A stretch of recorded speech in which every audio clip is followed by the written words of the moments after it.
Force into displacement, कितना काम हम कर रहे हैं, तो उसका फॉर्मूला क्या होता है, work done is equals to force into displacement. तो अब हम इस पे, जबकि ये क्रॉस प्रोडक्ट है और ये दोनों वेक्टर्स हैं, वेक्टर समझते हैं, वेक्टर का मतलब जिसका मैग्नीट्यूड भी होगा एंड जिसका डायरेक्शन भी होगा। तो उस हिसाब से जब हम दो वेक्टर्स के बीच में क्रॉस प्रोडक्ट करते हैं तो उसमें हम लोग cos थीटा को मल्टीप्लाई करना जरूरी है। तो इसका मतलब फॉर्मूला क्या हो जाएगा, एफ एस cos थीटा।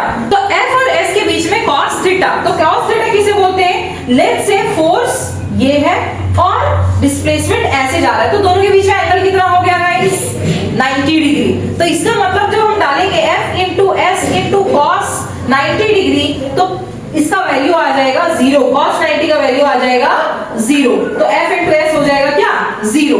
इसका मतलब, इसका एक बहुत बढ़िया एग्जांपल है, अगर कोई आदमी सर में एक कुली जो है वो सर में सूटकेस लेके चल रहा है ऐसे, तो फोर्स कहाँ लग रहा है, नीचे, और वो चल कैसे रहा है, आगे, तो दोनों के बीच का फोर्स कितना हो गया, 90 डिग्री। तो इसका मतलब दोनों के बीच में अगर 90 डिग्री एंगल है तो इसका मतलब वर्क डन क्या हो जाएगा, 0। और दूसरी बात, वर्क डन फिर कब 0 हो सकता है, अगर कोई बॉडी डिस्प्लेस ही नहीं कर रहा है, डिस्प्लेसमेंट उसका 0, मैं घर से निकली वापस घर पे आ गई, तो मैंने ट्रांसफर, मेरा फाइनल पोजीशन घर, इनिशियल पोजीशन भी घर, तो फाइनल माइनस इनिशियल हो जाएगा 0। तो उस हिसाब से बच्चों हमारा जो डिस्प्लेसमेंट है वो 0 हो जाएगा, जिसके वजह से वर्क डन का फॉर्मूला क्या होता है, फोर्स इनटू डिस्प्लेसमेंट, तो डिस्प्लेसमेंट हो गया 0, तो इसका मतलब वर्क डन भी हो जाएगा 0। नेक्स्ट क्वेश्चन, अगर मैं ऐसा एक क्वेश्चन पूछूं कि एक लड़का है जिसका नाम है रामू, और रामू क्या कर रहा है, इस डायरेक्शन में फोर्स लगा रहा है, पर ट्रक को धक्का देने की कोशिश कर रहा है इस डायरेक्शन में, और ट्रक जो है वो आ रहा है इस डायरेक्शन में, तो इसका मतलब है दोनों के बीच का एंगल क्या है। अगर हम इसको थोड़ा डायग्राम को और अच्छे से बनाएं, तो ये रामू है, ये ट्रक को इस तरफ धक्का दे रहा है, लेकिन ट्रक इसको ऊपर चढ़ा के यहाँ पे निकल आया, तो दोनों के बीच का एंगल कितना डिग्री बन गया बच्चों, 180 डिग्री। तो cos 180 डिग्री का वैल्यू क्या होता है, -1। तो इसका मतलब है कि अगर हम यहाँ पे फोर्स इनटू डिस्प्लेसमेंट इनटू -1 करेंगे तो माइनस फोर्स इनटू डिस्प्लेसमेंट। ऐसे ही एग्जांपल ले लेते हैं कि रामू ने जो फोर्स लगाया था उसका वैल्यू था 10 न्यूटन, तो रामू के फोर्स का वैल्यू हो गया 10 न्यूटन, एंड जो डिस्प्लेस हुआ ट्रक वो इस तरफ आ रहा था, ऑपोजिट डायरेक्शन ऑफ रामू, तो वो कितना हम ले लेंगे ना, वो है बच्चों हमारा लेट्स से 20 मीटर, तो इसका मतलब है -10 इंटू 20 हो जाएगा, और इंटू -1, तो टोटल क्या हो जाएगा, -200 जूल्स। वर्क डन का यूनिट क्या होता है, जूल्स, तो जूल लिख सकते हैं आप, न्यूटन मीटर लिख सकते हैं आप। नेक्स्ट बच्चों, ऐसे ही आपको पहले क्वेश्चन को पढ़ना है कि क्वेश्चन में बोल क्या रहा है, फोर्स का डायरेक्शन क्या है, वर्क डन का मतलब फोर्स का डायरेक्शन क्या है, डिस्प्लेसमेंट का डायरेक्शन क्या है, इसके हिसाब से उन दोनों के बीच में एंगल क्या बन रहा है वो आपको देखना है, और उसी हिसाब से आप उसका कॉस वैल्यू पुट कर सकते हैं। नेक्स्ट क्वेश्चन, अगर वैसे ही मैं आपको बोलूं कि मैंने इस डस्टर को इस डायरेक्शन में धक्का दिया और डस्टर भी इसी डायरेक्शन में ही मूव कर रहा है, इसका मतलब मेरा फोर्स का डायरेक्शन ये है और डस्टर के मूव करने का डिस्प्लेसमेंट का डायरेक्शन भी ये है। तो बच्चों एक चीज बताइए, इन दोनों के बीच में एंगल आपको क्या लग रहा है, 0 डिग्री। इसका मतलब दोनों के बीच में अगर एंगल 0 डिग्री है तो इसका मतलब है cos 0 का वैल्यू क्या होता है, 1। क्या होता है, 1। तो इसका मतलब force into displacement that is s into 1, answer आ जाएगा f इनटू s, और ये क्या होगा, पॉजिटिव वर्क डन। यहाँ पे वर्क डन क्या हो जा रहा है, पॉजिटिव। तो अगर पॉजिटिव वर्क डन होगा और यहाँ पे नेगेटिव वर्क डन हो रहा है और यहाँ पे 0 वर्क डन हो रहा है, तो बच्चों अगर ऐसा ट्रिक क्वेश्चन एक आपको पूछा जाए कि बच्चों बताओ कितना डिग्री एंगल होने से मैक्सिमम वर्क डन होगा किसी दो बॉडीज के बीच में, तो उसके हिसाब से आपका जवाब होना चाहिए जब उन दोनों के बीच का एंगल 0 डिग्री होगा तो वर्क डन तब आपका क्या हो जाएगा, मैक्सिमम। और बच्चों यहाँ पे तो 0 हो जाएगा जब 90 डिग्री जैसे मैंने बोला, लेकिन जब हम बात करेंगे ऑपोजिट डायरेक्शन की, आप ट्रक को धक्का दे रहे हैं लेकिन ट्रक आपके ऑपोजिट डायरेक्शन में आ रहा है, तो दोनों के बीच का एंगल कितना बन रहा है, 180 डिग्री। तो इसका मतलब है कि वहां पे आपका जो वर्क डन है वो नेगेटिव में आएगा, इसका मतलब है सबसे मिनिमम वर्क डन जो है वो हो रहा है 180 डिग्री पे। तो मिनिमम वर्क डन होता है कितने एंगल पे, 180 डिग्री पे। नेक्स्ट चीज जो कि बहुत इंपॉर्टेंट होता है बच्चों के लिए, लेकिन वो समझने में थोड़ा सा ट्रिकी होता है, तो मैं आपको वो चीज अभी करके समझाऊंगी वो ये है कि अगर एक बॉडी को हम उछाल रहे हैं ऊपर की ओर, अगर मेरे क्वेश्चन को ध्यान से समझना, एक कोई भी कॉपी या कोई ऑब्जेक्ट को हमने पकड़ के ध्यान से ऊपर उछाला, तो जब हम नीचे से ऊपर उसको उछाल रहे हैं तो 3 पॉइंट हमें मिलता है।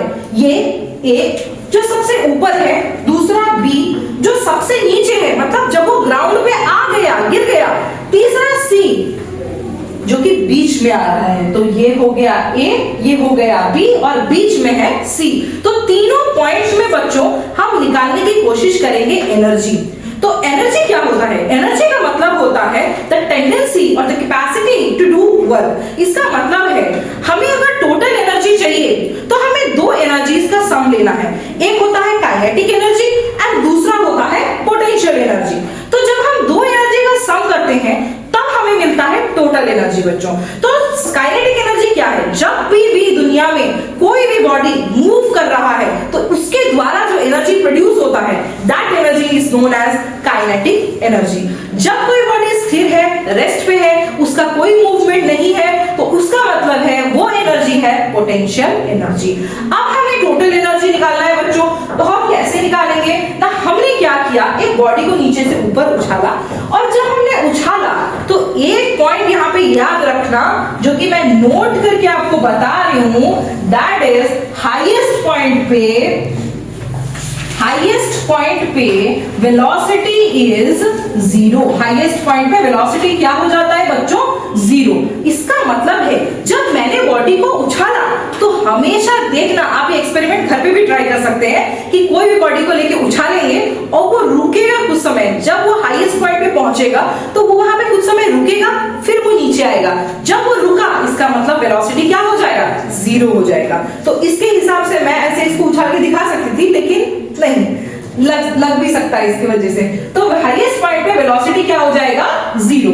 तो इसका मतलब है कि पोटेंशियल एनर्जी और काइनेटिक एनर्जी हम निकालने की कोशिश करेंगे। तो बच्चों पोटेंशियल एनर्जी का फॉर्मूला होता है m into g into h. Next kinetic energy का फॉर्मूला होता है हाफ mv²। तो बच्चों अगर यहाँ पे v ही 0 हो गया है तो हाफ इंटू m इंटू 0 का स्क्वायर हो जाएगा ये पूरा 0। इसका मतलब हाईएस्ट पॉइंट पे काइनेटिक एनर्जी हो गया 0। तो कौन सा एनर्जी बचा? जब हम टोटल एनर्जी निकालेंगे, टोटल एनर्जी किसके लिए? पॉइंट ए के लिए, तो वो क्या हो जाएगा ना? वो हो जाएगा kinetic energy plus potential energy. तो काइनेटिक एनर्जी हमारा कितना निकला बच्चों? 0 और पोटेंशियल एनर्जी का फॉर्मूला mgh। तो 0 प्लस mgh, आंसर क्या हो गया? mgh। इसका मतलब ए पॉइंट पे कौन सा एनर्जी है? mgh। नेक्स्ट हम पॉइंट निकालने की कोशिश करेंगे बी पे। तो जब हम बी पे आते हैं, गौर से देखना बच्चों, जब वो बी पे है मतलब सबसे नीचे है, नीचे अगर आप हो तो आपका हाइट कितना हो जाएगा? आपका हाइट 0 हो जाएगा। तो इसका मतलब है कि जब हम टोटल एनर्जी निकालेंगे किस पे? बी पॉइंट पे, total energy is equals to kinetic energy plus potential energy. Kinetic energy का बच्चों वैल्यू कितना है यहाँ पे ना? Half mgh, half mv², half mv² plus potential energy का क्या है? mgh। तो h का वैल्यू हम यहाँ पे क्या ले लेंगे? Half mv²। और मैंने बोला कि जबकि हाइट 0 है तो h की जगह पे 0 डाल देते हैं, तो ये पूरा वैल्यू 0 हो गया। तो हाफ mv² प्लस 0, तो आंसर क्या आ जाएगा? Half mv²। इसका मतलब b पॉइंट पे हाफ mv², इसका वैल्यू। और जब हम c पॉइंट पे आते हैं, नाउ ये थोड़ा सा ट्रिकी होता है। जब हम सी पॉइंट पे आते हैं बच्चों, ना कि इसका पूरा हाइट है, ना कि ये पूरा नीचे है, ये कहाँ है? बीच में। तो पूरे हाइट को हम ले लेंगे h। क्या ले लेंगे? अब यहां से लेके यहां तक का हम ले लेते हैं, ऊपर से लेके सी तक का हम ले लेते हैं x डिस्टेंस उसने कवर किया, मतलब ऊपर से जब वो नीचे आ रहा था x उसने कवर कर दिया। तो ये जो C से B तक का बचा वो क्या हो जाएगा? h minus x। C से B तक का हो जाएगा h माइनस x। तो अब हम इन दोनों को डालने की कोशिश करेंगे। उसके पहले बच्चों मुझे एक बात बताइए, आपको पता है कि काइनेटिक एनर्जी का फॉर्मूला होता है हाफ एम वी स्क्वायर।